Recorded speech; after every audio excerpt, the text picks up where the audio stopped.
Hey guys, welcome back to another video in the Master's Journey series. You're watching B2D Talks with Rahul. And this is Naveen. So ఈ video వచ్చేసేసి మనం క్లియర్గా ఎల్ఓఆర్ అంటే ఏంది, ఎల్ఓఆర్లో ఏమేమి ఉండాలి, అసలు ఎల్ఓఆర్ బేసిక్గా ఎలాగ రాయాలి, ఏ పాయింట్ ఉంటే మంచిగా ఉంటుంది ఎల్ఓఆర్, ఈ పాయింట్స్ అన్ని మనం మాట్లాడబోతున్నాం అనమాట. సో ఈ పాయింట్స్లో ఫస్ట్ పాయింట్ వచ్చేసి నవీన్. అండ్ అందులో ఫస్ట్ పాయింట్ ఫస్ట్ క్వశ్చన్ అనుకోండి. ఫస్ట్ మనం ఏం కాంటెక్స్ట్ ఎస్టాబ్లిష్ చేయాలంటే, మనకి ఎవరైతే లెటర్ ఆఫ్ రికమెండేషన్ ఇస్తున్నారో వాళ్ళు మనకి ఎలా తెలుసు. సో ఫర్ ఎగ్జాంపుల్, ప్రొఫెసర్ మీకు లెటర్ ఆఫ్ రికమెండేషన్ అనుకోండి.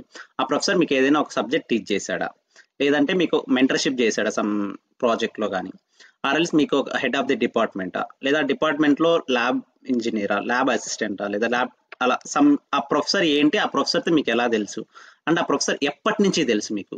సో జస్ట్ ఒక సెమిస్టర్ తెలుసా, లేదా 3 years బ్యాచిలర్స్ తెలుసా, మీది 4 years బ్యాచిలర్స్ తెలుసా, ఎన్ని రోజుల నుంచి తెలుసు, కుదిరితే ఆ డేట్లు కూడా మెన్షన్ చేయండి. సో ఈ డేట్ నుంచి ఈ డేట్ వరకు ప్రొఫెసర్ నాకు తెలుసు ఈ విధంగా, అండ్ నాకు ఈ సబ్జెక్ట్ చెప్పాడు, ఈ ప్రాజెక్ట్స్లో నాకు ఇలా ఉన్నాడు అని చెప్పండి. అండ్ నేను ఈ 3 years డ్యూరేషన్ అనుకోండి అప్రాక్సిమేట్గా మీకు తెలిసింది. ఆ 3 years డ్యూరేషన్లో ఎన్నిసార్లు ఆ ప్రొఫెసర్ నువ్వు కలుస్తా ఉంటే వెళ్ళి, మేబీ మంత్లీ ఒకసారి లేదా వీక్లీ ఒకసారి ఇంటరాక్షన్ ఉంటుంది. ఎవ్రీ డే క్లాస్కి వస్తాడు, ఆ సబ్జెక్ట్ ప్రొఫెసర్ ఉండేవాడు కాబట్టి ఎవ్రీడే క్లాస్కి వచ్చేవాడు. సో దట్ నీ గురించి ఆ ప్రొఫెసర్కి ఎక్కువ తెలిసే ఛాన్సెస్ ఉంటాయి. నువ్వు 4 years తెలిసినా కానీ 4 yearsలో 4 times కలిసావు అంటే చాలా తక్కువ తెలుస్తుంది కదా.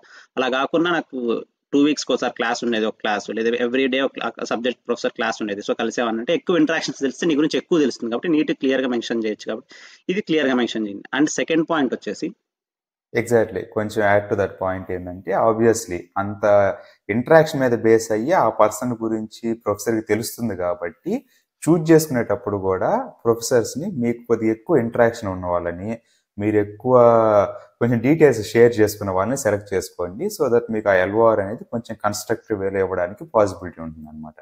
And then going to the next point ఏంటంటే స్ట్రెంగ్త్స్. సో మీరు ఫర్ ఎగ్జాంపుల్ ఒక సూపర్వైజర్ మీకు రీసెర్చ్ ప్రాజెక్ట్లో సపోర్ట్ చేశాడు, సూపర్వైజ్ చేశాడు, అది డ్యూరింగ్ 3rd సెమిస్టర్ లేకపోతే 4th, ఏదో వన్ ఆఫ్ ద సెమిస్టర్స్ అనుకోండి. సో మీకు డ్యూరింగ్ ఆ టైంలో చాలా విధాలుగా మిమ్మల్ని తను అబ్జర్వ్ చేస్తాడనమాట. ఒకటి first and foremost important thing ఏంటంటే ఇంటర్పర్సనల్ స్కిల్స్. మీరు తనతో ప్రాజెక్ట్ స్టార్ట్ చేయడం కాడి నుంచి, తర్వాత ప్లానింగ్ చేసుకునే కాడి నుంచి, ఎగ్జిక్యూషన్ ఫేజ్లో, అట్లాగే ప్రతి మీటింగ్లో వెళ్ళి మీరు అప్డేట్స్ ఇచ్చే ఫేజ్లో కానివ్వండి, మీరు ఎలాగ తనతో ఇంటరాక్ట్ అవుతున్నారు, కమ్యూనికేషన్ ఎలాగుంది, అండ్ అట్లాగే ఒక గ్రూప్లో ప్రాజెక్ట్ చేస్తుంటే మీరు అదర్ పర్సన్స్తో ఎలాగ ఇంటరాక్ట్ అవుతున్నారు, అండ్ ఈ థింగ్స్ అన్ని చాలా చాలా ఇంపార్టెంట్ అనమాట మెన్షన్ చేయడం. Interpersonal skills are very important. And at the same time టెక్నికల్గా ఎలాగున్నారు. ఆబ్వియస్లీ మీరు ప్రాజెక్ట్స్ బీటెక్లో చేసేదంతా టెక్నికల్ థింగ్స్ కాబట్టి మీ టెక్ నాలెడ్జ్ ఎలాగుంది, ఎంత అడ్వాన్స్డ్గా మీరు రీసెర్చ్ చేయగలుగుతున్నారు, ఎంత అడ్వాన్స్డ్గా మీరు ఇన్ఫర్మేషన్ ప్రొవైడ్ చేయగలుగుతున్నారు ఆ టాస్క్స్ని కంప్లీట్ చేయడంలో, ఈ థింగ్స్ అన్ని తను మెన్షన్ చేస్తే ఆబ్వియస్లీ స్ట్రెంగ్త్స్ అనేది ఒక పారాగ్రాఫ్ లాగా వచ్చి మీ గురించి క్లియర్గా ఇన్ఫర్మేషన్ అనమాట ఇస్తుందన్నమాట ఎల్ఓఆర్లో.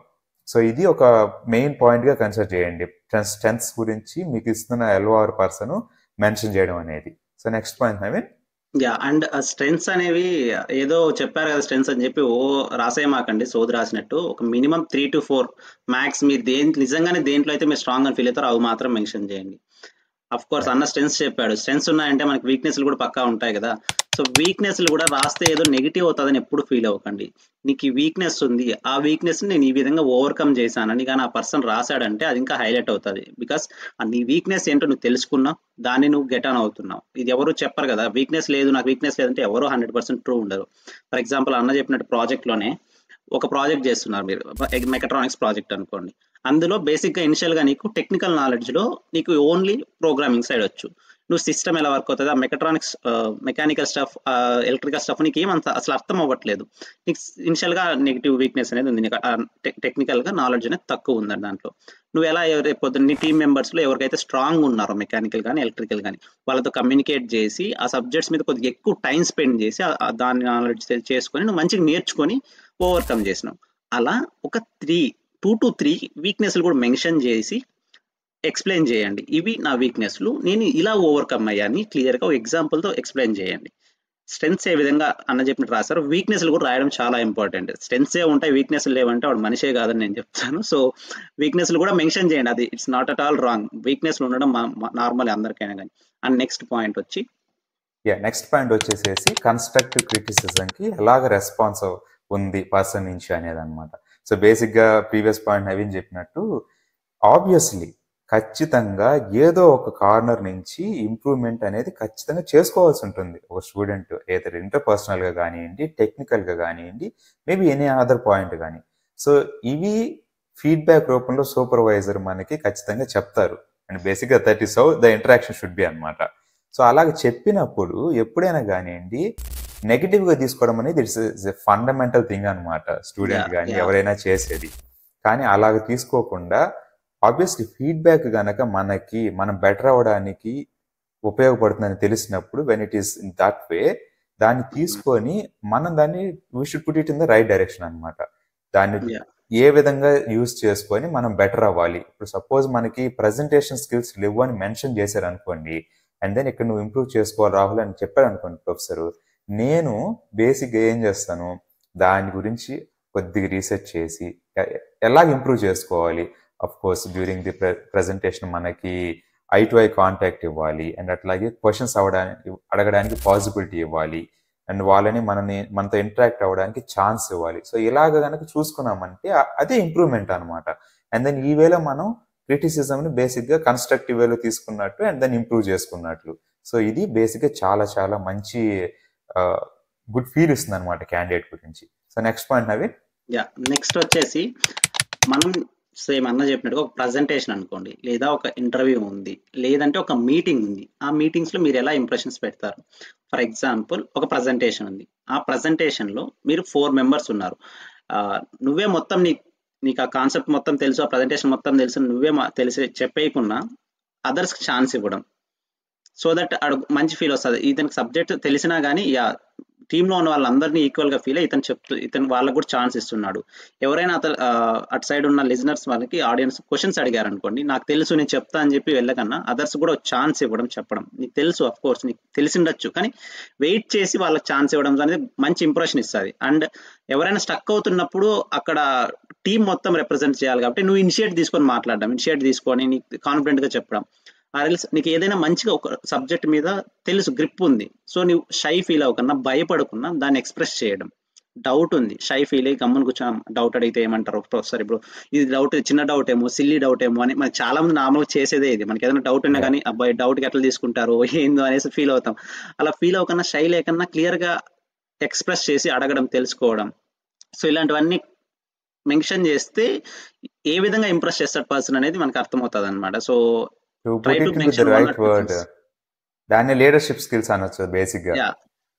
సింపుల్ గా లీడర్షిప్ స్కిల్స్ మీకు ఎలా ఉన్నాయి అలా మెన్షన్ చేయడం. మీరు ఎలా ఇంప్రెషన్ క్రియేట్ చేస్తున్నారు, first impression is the best impression అంటారు కదా, సో ఆ ఫస్ట్ ఇంప్రెషన్ మీరు ఎలా క్రియేట్ చేస్తున్నారని చూసుకోండి. నెక్స్ట్ పాయింట్ వచ్చేసి, సో ఇవి మెయిన్ పాయింట్స్ అనమాట. ఇప్పుడు చెప్పబోయేది additional comments, additional suggestions. So బేసిక్గా ఈ పాయింట్స్ అన్ని మీరు కొద్దిగా రైటింగ్లోకి పెట్టారంటే 1 పేజ్లోనే నీట్గా క్రిస్ప్గా ఇన్ఫర్మేటివ్గా ఎల్ఓఆర్ ప్రిపేర్ చేసుకోవచ్చు అనమాట. అండ్ మోర్ దెన్ 1 పేజ్ అంటే అది కొంచెం వేగ్గా ఉంటుంది. మేబీ చాలా రేర్ సినారియోస్లో, రేర్ సిచ్యువేషన్స్లో 2 pages ఉండొచ్చు ఎల్ఓఆర్. ఎప్పుడంటే మీరు ఒక 10 projects ఒకే సూపర్వైజర్ కింద చేస్తేనో, అండ్ దెన్ ఒక 4 years తనే మిమ్మల్ని మెంటర్షిప్ చేస్తూ ప్రాజెక్ట్స్ ఇస్తూ మీకు ల్యాబ్స్లో ఇంత ఇంట్రాక్షన్ ఉంటే మేక్ సెన్స్ 2 page ఎల్ఓఆర్. కానీ జనరల్గా 99% 1 page ఉండేటట్టు చూసుకోండి స్టూడెంట్స్ అయితే మాత్రము. ఎందుకంటే అక్కడే మ్యాక్సిమం ఇన్ఫర్మేషన్ అంతా ఇచ్చేయచ్చు.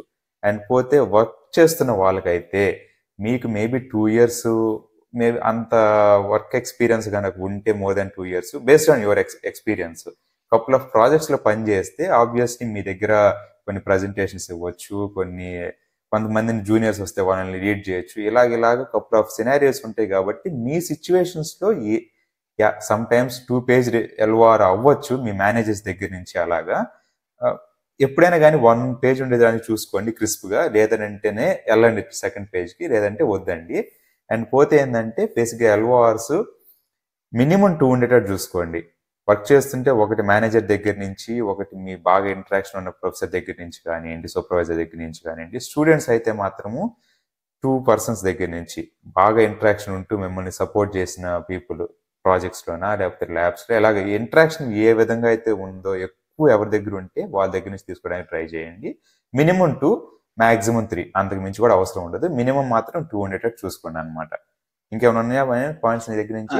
అంటే మీరు చెప్పినట్టుగానే ఇప్పుడు ఎల్ఓఆర్ ఎస్ఓపి ఎల్ఓఆర్ తీసుకునేటప్పుడు మనము ఫర్ ఎగ్జాంపుల్ ప్రొఫెసర్ దగ్గర తీసుకుంటున్నామన్నా, నేను మెకానికల్ కోర్ ఫ్లూయిడ్ డైనమిక్స్ లో నేను ఇప్పుడు masters చేయబోతున్నా.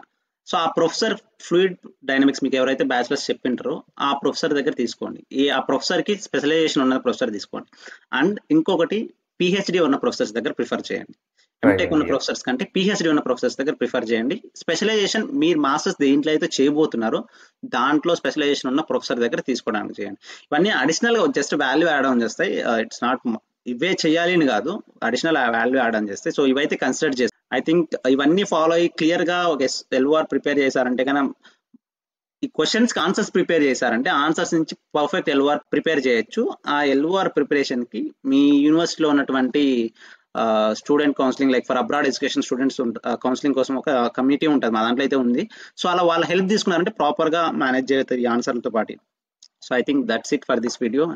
That's it for this video guys. As always keep supporting. అట్లాగే మనకి ఇన్స్టాగ్రామ్ లో, లింక్డ్ఇన్ లో కూడా ఫాలో అవ్వండి. మనం మంచి ఇన్ఫర్మేషన్ అక్కడ కూడా ప్రొవైడ్ చేస్తున్నాము. And yeah, we'll see you in the next one. And until then, keep supporting. As always, adios. See you. Bye.